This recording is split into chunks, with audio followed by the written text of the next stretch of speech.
to my never-ending TBR. So this week is my birthday. My birthday is actually on Friday, and I took the whole week off from work. I have a lot of stuff to do, but not work-related. So I thought I would do a reading challenge. I believe in my TBR video, I said I was going to be doing a 24-hour timed reading challenge, but I changed my mind because I've done that before for my other channel, but I've never done like where you read a certain amount of pages like every day. So I want to challenge myself to read at least 300 pages for 5 days. So today is Sunday, March 16th, and I will be ending this on Thursday, March 20th, because my birthday is actually going to be very busy and I won't have much time to read. So we're just going to cut it off the day before. I know a lot of people either do 200 pages a day or 400 pages a day. I normally, on the regular, from Sunday to Thursday, read like 150 to 200 pages a day. So that's not that much of a challenge, but 400 might be too much for, say, Tuesday or Thursday when I have other things I need to be doing. The goal is to read 300 pages a day, but if I read more, that's great. So I'll just tell you each day if I reach 300 and if I went over, how many pages I read and whatnot. There are certain things I know for sure I'm going to be reading. Right now, I'm currently reading My Heart is a Chainsaw by Stephen Graham Jones, and I am 152 pages in, so I'm hoping to finish this one today, because I believe, how many pages is this book? 398 pages, and I've read 152. So that is 246 pages? I have 246 pages in here left. So hopefully I can finish reading this today. And this is basically about this girl who lives in this small town near this Indian lake, and she's obsessed with slashers. She knows all the slasher movies. And the book starts off with these two young adults from the Netherlands, Sweden, somewhere in that area, and they get murdered. And then our main girl character, before she even finds out about these two being murdered, she has this feeling that a slasher is about ready to happen. And she's found her final girl, and she's like just talking obsessively to everyone about slashers. And she's kind of like in her own little slasher world, I'm not really sure how this is going to be scary, because I'm not scared yet. I am finding it interesting. Like, I'm just kind of confused, because this says it's the best horror novel of the year. I'm not feeling any horror vibes right now. It's just, if you love slashers and you want to hear a girl talk about slashers all the time, you'll enjoy this book. And then I'm for sure going to be reading Sunrise on the Reaping, the newest Hunger Games books. That's coming out Tuesday, so I will be going Tuesday morning to go and get that book and read it. So that for sure is happening. I'm also going to the book release party, so I may take you along for that, depending on how comfortable I feel. And then some other books I'm currently working on. I'm reading the Book of Azrael on my Kindle, and I'm interested in it. Like, how far have I gotten on this one? Let me see. I'm 20% into the Book of Azrael, and it's interesting. I like it, but I'm not like really in the mood for it for whatever reason. So I don't actually know if I'm going to read that one this week or not. But I do need to get either DNF it or finish it before March 27th, because FairyLoot is doing a pre-order for like the trilogy, and I need to decide if I want to buy it or not. Then I'm also working on What Wakes the Bells by Elle Tesh. This, I think I just read chapter 1. I'm really excited for this one, but I started reading it and I was like, no, this isn't really what I'm in the mood for. Like, again, interested, but just not in the mood for it right now. And I don't really want to read something and then not enjoy it because I'm not in the mood. I still have 2 carryover books from my January TBR that I definitely want to get read ASAP. So I have Dead as a Battlefield and I have Betrayal. I'm hoping to get both of these read this week. And then some carryovers from February I still have are Amy and The American Roommate Experiment. I might have one more, but I think that's all that I have left from February. I think I have 2 from each of those. And then just some books that I kind of want to read because I'm excited to read that. Well, this one I'm excited to read just because I want to read it and finish up the series. Emily Wilde's Compendium of Lost Tales. This is the 3rd and final book in the Emily Wilde series. I really want to get to this. So I'll definitely be reading this in March. I just don't know if I'll be reading it this week. FairyLoot just announced the trilogy. I don't know what the trilogy is called, but it's like this angel trilogy. The books look gorgeous. So I went and purchased the first book because Libby didn't have it to purchase or to borrow, and the Kindle book was more expensive than the paperback. So I'll just buy the paperback, read the first book, and then see if I want to buy those books. Even though I think I might buy them even if the series is just okay, because the books are... I'll put a picture up here. The books are absolutely gorgeous. I want them just to have on my bookshelf because they're stunning. And I like angels, so you know. And then if I need to listen to an audiobook, I have 4 on my Libby app. That's kind of what I'm working with. Those are my plans. I'm not going to be able to read all of them. But hopefully I can get, like, at least 5 read because I have 5 days, 300, you know. Hopefully. We can hope. So yeah, I'm going to get to reading My Heart is a Chainsaw. Alrighty, so it's now like 9:30 at night, and I'm on page 282 of My Heart is a Chainsaw. So I've read 130 pages. I still have 170 pages to go. I'm probably just going to stay up until I read everything. So in this book, I have a little over 100 pages left in this book. I think once I finish, I'm going to have like 50-ish pages left to read or something like that, which isn't too bad. I can read, like start reading a short, fast, snappy book or whatever. I'm liking this. We're finally actually getting to like finding out who likes, I guess, killing people and getting to maybe why the killings have started or something. And our main girl character isn't actually crazy. I was sure that she was crazy for the longest time. I'm interested and I'm gonna keep reading. Alrighty, it's now 1:11 in the morning and I have finished My Heart is a Chainsaw by Stephen Graham Jones. So I got 248 pages read in this book. I've decided to give it 4 stars. It's very slow paced. Like, it's not a fast-paced horror. And our main character, Jade, is basically, like, giving us Slasher 101 lessons about, like, the final girl and, like, the revenge plots and, like, what makes up a slasher film and like, the different parts in this. Like, it feels like almost like I'm reading a textbook about slashers. It was very, very interesting. Now, towards the end, when the actual, like, slashing starts, then it got more fast-paced. It picked up more. But it wasn't, like, as exciting as, like, Clown in a Cornfield. Like, that was a ride, let me tell you. Of course, that got a 5-star. Yeah, it was just very unique, very different than anything I've ever read before. And I enjoyed it. And I did not see the ending coming. Didn't see it coming at all. So, that's also a good thing. And then I have a daily devotional Bible, and like, so there's so many chapters that I have to read each day. So I also read that, and that got me 4 pages. So I'm up to 252 pages. So I have 48 pages left that I need to read before I can go to bed. So I'm going to start Dead as a Battlefield by Marlene Perez. This is part of the Dead is the New Black series, and this is like an old YA series. And it looks like this is following a different girl than the original series. So we have this girl named Jessica, and she is going to be a freshman at Nightshade High. And she's trying to forget about the tragic events surrounding her brother's graduation. She just wants to have a normal high school experience. But then this new boy shows up at school, and the girls are infected with a case of seriously creepy crushes. Their obsessive crushes turns into violence. And so then Jessica and her friends, I guess, have to like stop these girls from, I guess, attacking people or something like that. It's probably gonna be quick and silly and really like easy to read. It is only 227 pages. I'll be able to get like probably a quarter of this read tonight. And it's a small book, very short. Like, I can probably read a page, or sorry, like 3 pages a minute or something, because it's like so small. But yeah, so I'm gonna get to reading this. Alright, so it's a little after 2 in the morning, and I got to page 61 in Dead as a Battlefield. So I'm liking it, but it's also very simple. It's very like young YA.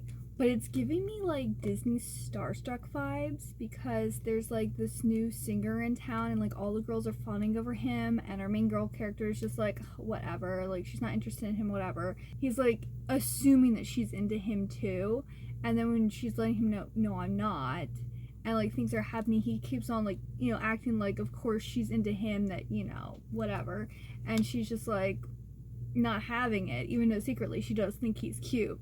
But then it also turns out that she's like a monster hunter, pretty much, in this town called Nightshade that has all these magical creatures that the townspeople know about. But for some reason she didn't know about these monster hunters that exist. So yeah, and it also looks like the sisters from the first part of the series are still in the books, or at least they're being talked about. So they're like still in town, they're still around, which are the Devereaux sisters. And I believe they're psychic. So I don't know if they're monster hunters or not too. It's been so long since I read it, because when did this book come out? This book came out in 2012. So I'm pretty sure I read all of those books before like 2010. So it's been like 15 years since I read them. But yeah, so I'm liking this. This is good. I will definitely be able to read this tomorrow, and then hopefully either start or finish another book, which will be great. But I need to go to bed. Alrighty, so I just finished Dead as a Battlefield by Marlene Perez, and I gave this 3 stars. Let's talk about this. I think it set out to do what it wanted to do, and this is, I think, more so like a book for tweens about kids in high school. So this felt more like a Disney Channel original movie, or like, you know, like a Nickelodeon or a Disney Channel show from like the early 2000s. It was very campy, it was very cheesy, it was very young, like it was very enjoyable. But like I couldn't give it more than 3 stars because it was absolutely silly.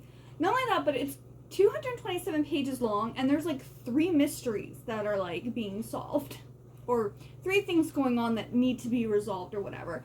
And one of them is resolved pretty well, like the main mystery. But then there's like these 2 little like sub-mystery things that kind of just be like, one person admitted to it without any like prompting at all. Just felt the desire to apologize. And then the other one was just kind of like, yeah, it was me, so what? Like, really? That's how we're going to wrap this up? Like, what was the point of these other 2 mysteries within the story? Like, it was a little weird. If you like cheesy, campy, Disney Channel original movies like zombies, you'd love this book. Which I kind of wish it was kind of like a show instead, because I prefer watching more like shows towards like tweens and teens than reading books that are younger, for younger teens or like tweens. I prefer reading young adult books that are more for like 16 and over. Just personal preference. But shows, yeah. But I think also because shows and movies are usually done within like an half an hour to like an hour and 20 minutes. It's a short amount of time. C'est la vie. So I read, 166 pages of that today. And then I read 3 pages in the Bible. And now I'm going to start reading Betrayal by Gillian Shields. And I believe this is like a magical school or something. There are small betrayals, the unkind word, the petty lies, and there are the betrayals that break hearts, destroy worlds, and turn the strong, sweet light of day into bitter dust. And our main girl, Evie, goes to the Wildcliff Abbey School for Young Ladies, but her life is changed in ways that she could never imagine. This might be like it says it's a companion to Gillian Shields' Dazzling Immortal. So I don't know if that means that you have to read the previous books to read this one, or if it says it's a companion novel, but it's with like the same character. So maybe it's kind of like, what's that called? That mystery one, the Truly Devious, where like the first 3 books are like a complete like mystery trilogy, and then they have like the companion novels with like the same main girl character, and then she's like solving different mysteries. Maybe that's like this, like maybe there's a new thing going on at the school, and so it's like a different thing. Like, I honestly don't remember. Yeah, and when did this book come out? 2010. Yeah, so this book came out over 15 years ago. Or no, this book came out 15 years ago. And I read I believe at least the first 2 books I read back, I think, when they first came out. So, yeah, it's been a long time. So Immortal is the first book. I don't remember how many books there are. Oh, apparently this has all the swoons and sighs of a good gothic romance and strong female leads. Okay, I'm here. Melissa Marr, who wrote Wicked Lovely, said that. I love Wicked Lovely. Okay, I'm set. I'm here. Oh, it says a ghostly romance will leave readers hungry for more. Okay, I'm excited for this book now. I should have read this. This tells more about what's going on than the inside of the book. Okay, I'm excited. I'm gonna go read this now. Bye. Wow, this book is starting off strong with the prologue. It says there are many kinds of betrayals. There are small ones, the unkind word, the laughter behind someone's back, the petty lies. And they are betrayals that break hearts, destroy worlds, and turn the strong, sweet light of day into bitter dust. Dude, what's this girl gonna go through? Or what did she go through? Because I forget the first book, but like, wow.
Well, I'm sad to report I'm DNFing this at 66 pages. It's a little too witchy for me. Our main girl Evie and her two friends Helen and Sarah have like magical abilities, and in the previous book apparently they were like fighting against this coven of evil sisters, which again, I actually looked it up. I read the first book back in 2013. I did not remember anything from that book. And the guy that she's in love with is in jeopardy of maybe becoming a demon.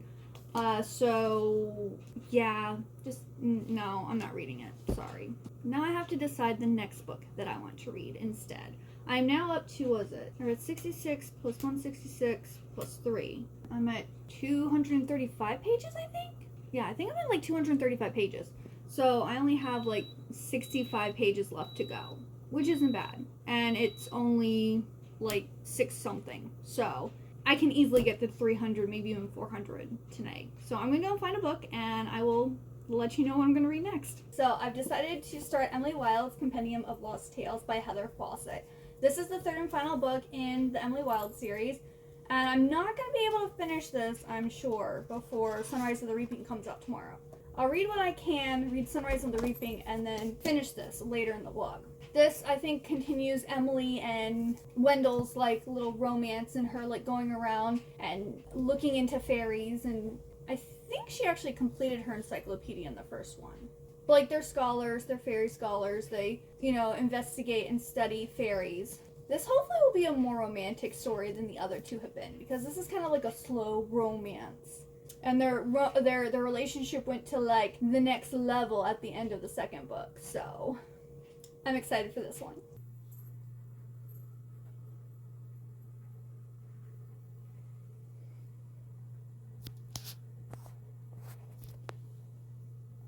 Alrighty, it is now Tuesday. It is the release day of Sunrise on the Reaping by Suzanne Collins, which is the Hunger Games book about Haymitch. So this will be my main focus today.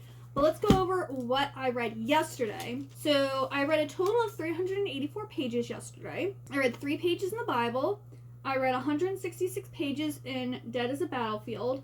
I read 66 pages of Betrayal before I DNF'd it. I read 58 pages of Emily Wilde's, the third Emily Wilde book. And I was really enjoying that, but I wanted a more fast-paced book. That writing's more slow, it's more cozy, and I wanted something a little more fast-paced.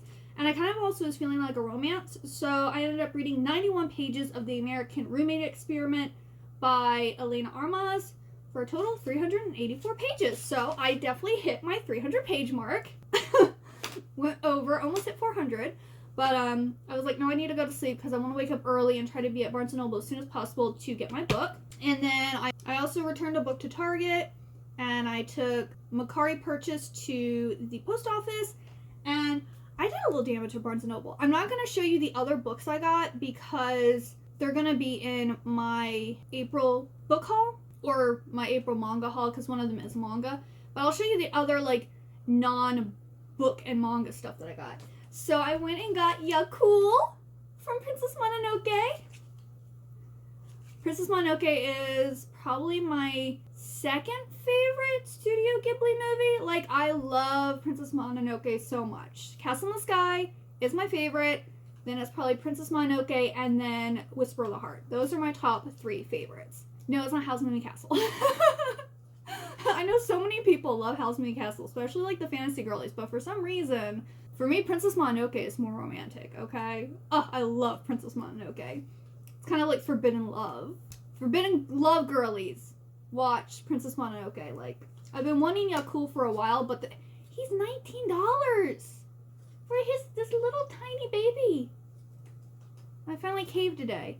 Then I got this Barnes & Noble Leatherette Dragon bookmark. It was with the Fourth Wing stuff, but it doesn't actually say that it is Fourth Wing. So I think it's just a fancy bookmark. But yeah, I saw that and I like that. And then they had some DVDs on sale. So I got a few that I don't have yet. So my husband and I have watched Clue, the movie, several times together. This is also like a popular movie from the 80s. It was made in 1985. So we really like this movie, and they had it 50% off, so it came to like $3 and something, plus my 10%. So it was a steal. So I got that. And then I got Ferris Bueller's Day Off Again, 50% off. It came to like $3 and something. And then they had the original motion picture collection of Star Trek. So it's all 6 original Star Trek movies. And my husband and I were talking about these the other day. I was like, oh, I haven't watched those. Like, I watched some of the TV show. I think I watched all of Star Trek Enterprise. I believe that was the one from like the 90s, early 2000s with the really pretty opening song. And I've watched the newest Star Trek movies that like came out. Was it in the early 2000s? Has it been that long now? But these are like the original, and I've never watched them, and I would like to. And this was also 50% off, so it came to like $11 and something for all 6 movies. Steal. So yes, those are the non-book and manga items I got. If you want to see the rest, you'll have to check out my manga haul, or my book or my manga haul next month. So I'm now going to get to reading this book. Alrighty, it is now Wednesday, and I'm getting ready to, I think, get to the end of Sunrise on the Reaping. And I'm not prepared, okay? But to recap yesterday, I read 3 pages in the Bible, and I read 303 pages of Sunrise on the Reaping. And so far, I don't think this book was needed, honestly, to be quite honest. Like, a lot of people said that about The Ballad of Songbirds and Snakes. Personally, for me, The Ballad of Songbirds and Snakes is my favorite book in the series. And it's because it has, like, a full, like, I don't know, it was just, the story was so good, because you had, like, President Snow before the Hunger Games, how he helped influence them become what it is in the Hunger Games trilogy. You get to see his relationship, and also what happens during the Hunger Games, and then you have a whole portion after the Hunger Games to show, like, I just felt like it was a perfect, like, standalone story, and I just really loved it. This one here is giving me more, like, Catching Fire vibes. Like, I really like the Hunger Games, but then Catching Fire kind of just felt like another version of the Hunger Games. Like, it didn't feel unique or special, in my opinion. But, like, for the movies, I enjoyed the Catching Fire movie better than Hunger Games. Actually, Catching Fire and The Ballad of Songbirds and Snakes are my 2 favorite Hunger Games movies. I don't even remember Mockingjay. I have blocked Mockingjay out of my memory. I even asked my husband if, I think it was earlier this year, I was like, did we ever watch Mockingjay? He goes, yeah, we watched both of them. I was like, we did? Because I don't remember them at all. I've wiped it from my memory. Maybe they traumatized me. I don't know. I don't even remember the movie that much. I mean, the book that much. Like, either it didn't leave a big impression, or I've just blocked it because I just didn't want to remember. But this one is about Haymitch, and, you know, it shows him and his mom and his brother, and he has this relationship, how he unfairly gets put into the Hunger Games during the first quarter quell, and then everything leading up, and then not only that, but, like, we don't actually get to the Hunger Games, like the actual competition, till more than halfway into the story. It wasn't, what was it? It was like 200 and something pages into the story, and it's only like 382 pages long. It's a lot of, like, build-up and planning, and, like, they're trying to take down the system. Like, it's very much like a rebellion story, which, again, was kind of like Catching Fire. And so, I don't know, I'm just not really enjoying it that much, to be honest. But we've gotten to a point now where he's going home, and I'm scared. I honestly don't want to read it. I might be traumatized. Like, I am scared about what's going to happen. So, I'm, like, mentally trying to prepare myself for what's going to happen. I don't know if I will be able to handle it. But anyway, we will find out. I think I'm actually going to film, like, me reading the last part so we can see my reaction. Because I kind of like seeing people's reactions to things. Last night, I ended up going to the book release party, and let me show you what I got. So their little goodie bags weren't as good as for, like, the Fourth Wing. But for this, we got, like, this little, I guess, picture that has joined the official Hunger Games social channels. And then we got a pin. And then they had a raffle for a hat and a writing pad, and I actually won the writing pad. So this is actually, the first page is dirty, but that is the writing pad I won. And then they had all these cool things for us to do. So they had the Hunger Games crossword puzzle. We had the Hunger Games Ultimate Citizen Unscrabble. So this was like people's names that we had to figure out and unscrabble. Then we had trivia. There was 5 rounds and a bonus round.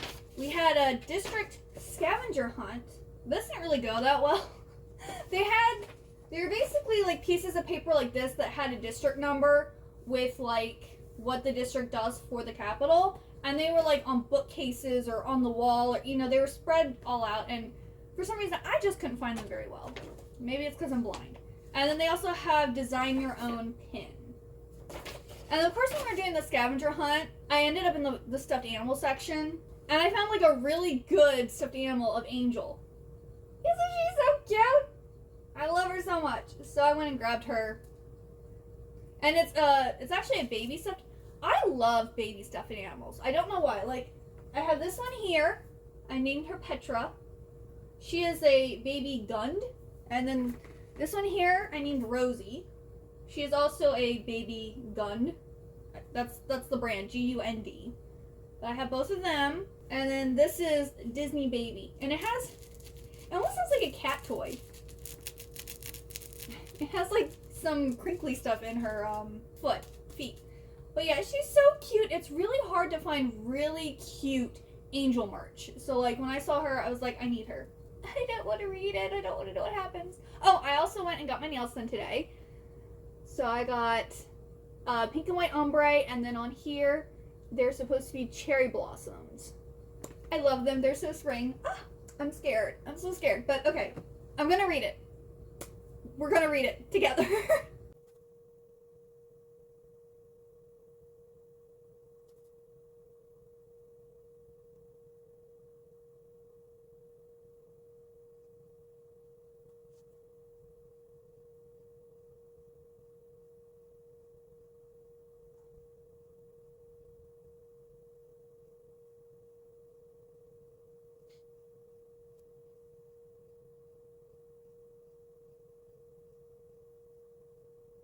Knew it. I knew bad things were going to go down.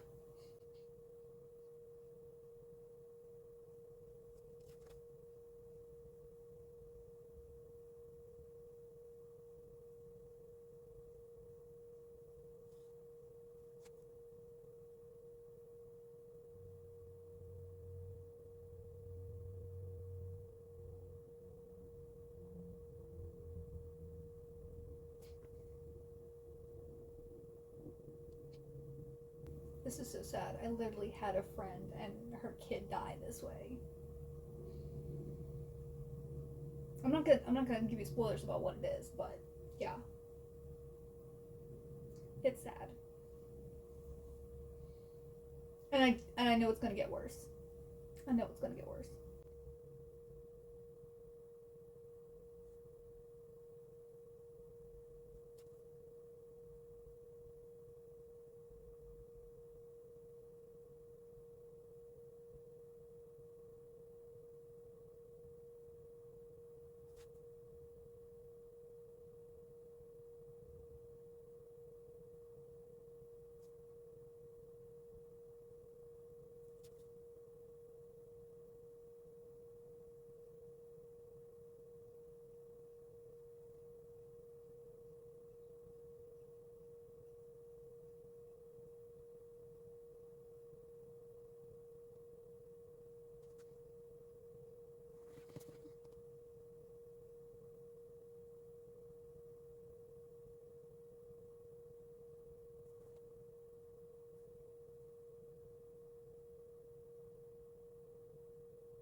I will say, even though this is really sad, because we don't really get to know these characters, it's not like hitting us hard. It's just I feel bad for Haymitch.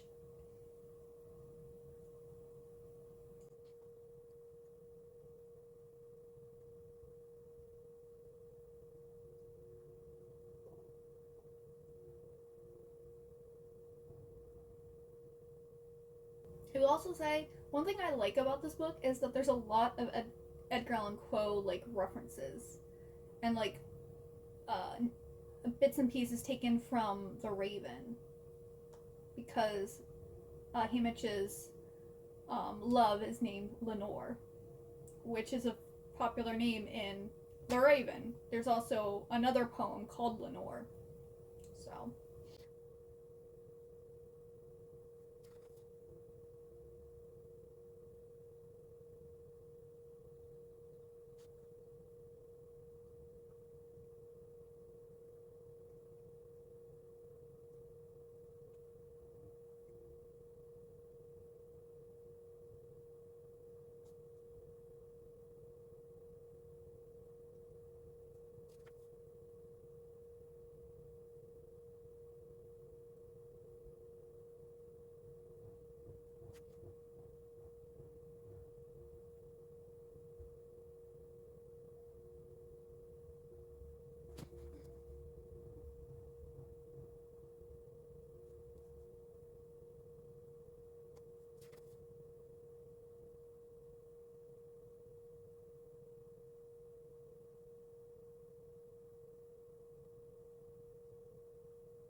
is this here a clue about what happens to Lucy Gray on page 372?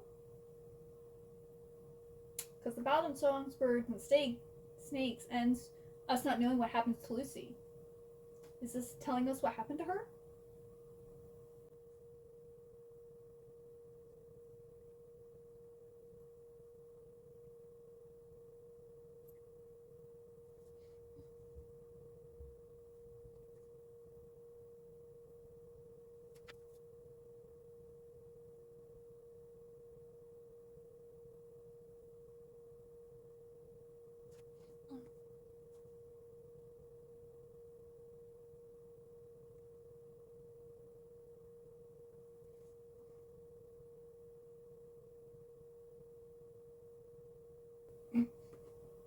Lies! All lies!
Oh,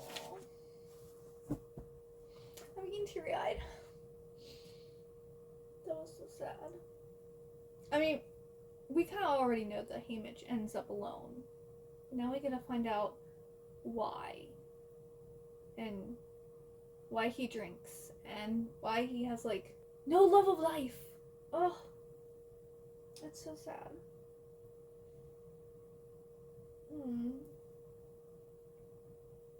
Alright, I'm gonna go and I'll be back with my final thoughts. Alrighty, so it's about a week later and I need to wrap up and like tell you all what happened. Wednesday I did meet my reading goal, but Thursday I did not. So let's like do a recap of everything I read, how many pages, and what I read. So we started on Sunday, and we started off with reading My Heart is a Chainsaw by Stephen Graham Jones. I read 248 pages on Sunday of this, and I also finished reading this, and I believe I ended up giving this 4 stars, and I've since then bought the other 2 books in the series, and I've also bought his newest book, The Buffalo Hunter Hunter.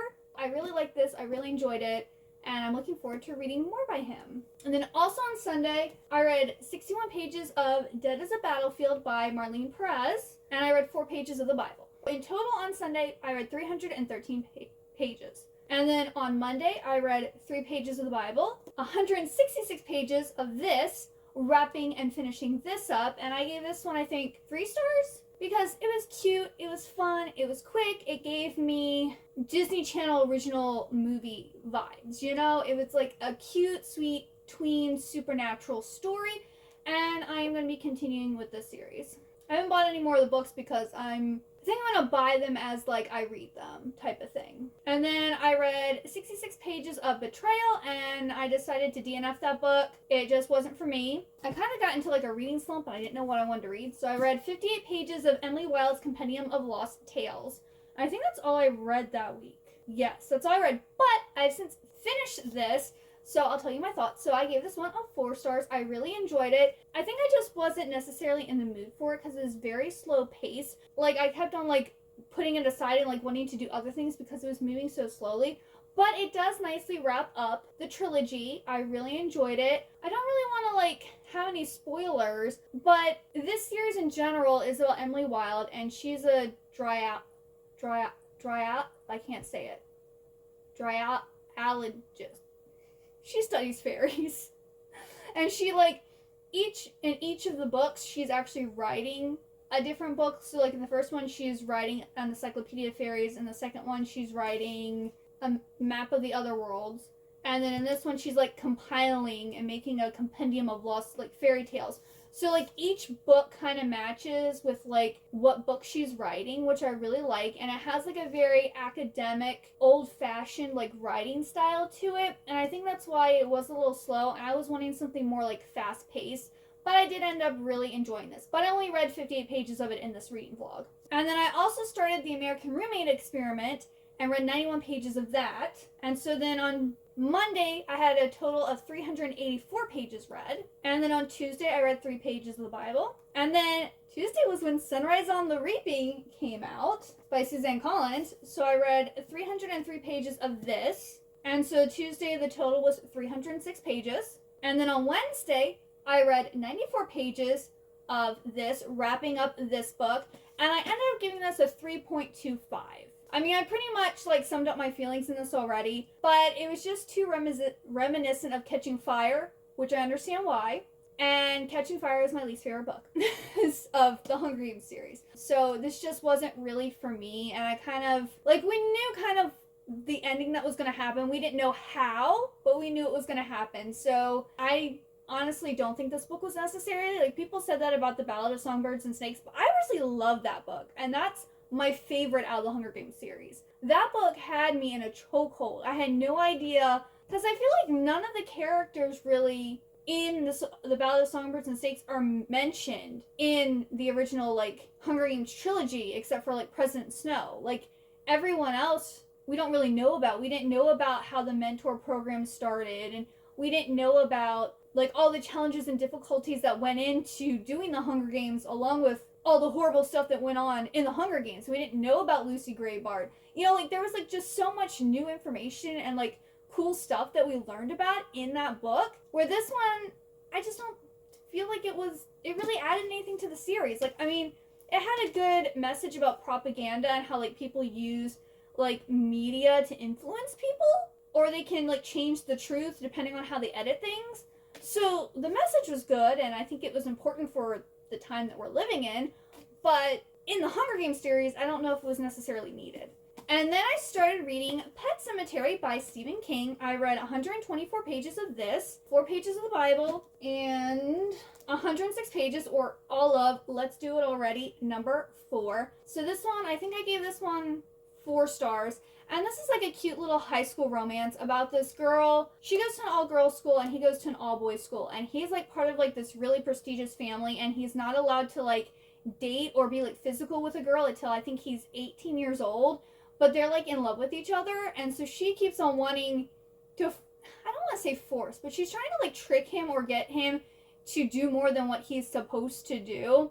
And he's so busy and has so much stuff to do, he doesn't really have much time for her. It's cute, but I think the first volume was the cutest, but like I feel like our girl character is kind of getting annoying. But like he's annoying too, because like, dude, if you don't have time for a relationship, let her know. Just let it go. Say, you know what, I like you, but let's wait till I'm 18 and I got more time or something, you know? Like, I just don't think I think she's really ready for a relationship and he's not. They're not on the same page. But it's a cute series nonetheless. So on Wednesday, I read a total of 390 pages. And then on Thursday, I did not reach my goal. So I read 5 pages in the Bible, and then I read 167 pages in Pet Sematary, making it 172 pages. Yeah, let me just say, Pet Sematary was not the right choice to make when you're trying to read a lot of pages. Because these books do not have much of a margin. Like, they're kind of dense pages. So I feel like my 172 pages was more like 300 pages in a YA book, or even more than that in a YA book. But this book took me like 5 years. It took me 5 years. No, it took me 5 days to read this book. And it's less than 400 pages. It's 374 pages, and it took me 5 days. I can usually read, if it's 400 pages or less, I can read it in 2 days. Not this book. I've since finished this book, so I'll give you my thoughts on it. Overall, this is really good, but it wasn't what I thought it was going to be. So I always thought Pet Sematary was going to be like zombie pets coming back to life and maybe attacking people. Nay, that's not what it's about. Not really. So we have a main male character, and he's married and has 2 children. And he ends up moving his family, I think, somewhere in Maine, I want to say. And they end up, like, there's a street in between, like, right in front of their house that separates them from, like, their neighbors across the street. And there's these big trucks that, like, fly down this road. So it's really dangerous for pets and kids, okay? Well, there's also this cute little pet cemetery where all the kids in the neighborhood, like, keep it up, and they bury all their pets there, yada, yada, yada. Well, unsurprisingly, their cat ends up getting hit by one of these trucks or a car. Like, it gets hit by something. And the neighbor, who has become friends with the family, is like, hey, you know the pet cemetery? There's actually another cemetery further into the woods. So let's go and bury your cat there. And the guy's like, okay. And, like, this is his little girl's cat. And his wife and his 2 kids are at Thanksgiving with his wife's parents. And, like, he doesn't really get along with them, so he's just staying at home chilling by himself. And the cat gets killed. And he's like, oh, no, what am I going to tell my daughter? And the neighbor's like, don't tell your daughter. Let's go to the cemetery and bury your cat, okay? And he's like, sure, okay. So they go, and, like, kind of creepy, spooky things are happening as he goes to the cemetery and he buries the cat. Well, the next morning, his cat's back. He finds out, it's a spoiler, but not really a spoiler. Because this is, like, the whole point of, like, animals coming back, okay? The animal comes back, and he finds out that it's this, like, secret Indian burial ground. And when you bury something there, it comes back to life. Like a zombie. And things go from there. Someone gets hit by a car, and yada, yada, yada. So, it wasn't, like, a whole bunch of, like, people's pets coming back. It was his one cat that was a little changed, but it wasn't, like, evil yet, until someone else gets killed and buried there and comes back. Then the cat becomes evil. But yeah, but I gave this one 4 stars. I really enjoyed it. I was really, like, in the horror, like, I really wanted some horror. So yeah, so that's it. I completed the challenge 4 days and not the 5th day, but that's okay. I chose the wrong book for a pages count type of challenge. let me know if you liked this video. And if you'd like to see me do another type of challenge, like, you know, a 24-hour time challenge. I can't do like a 24-hour staying up all night, like I would become ill.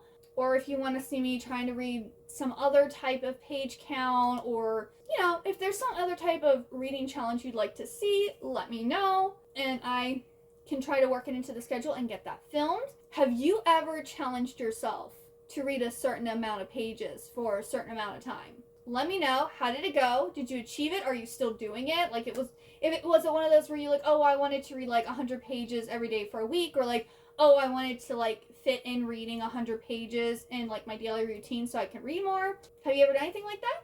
Thank you so much for watching. If you got all the way to the end, please leave me the open book emoji. And I hope you have a wonderful good day or night, and I hope to see you next time. Bye-bye!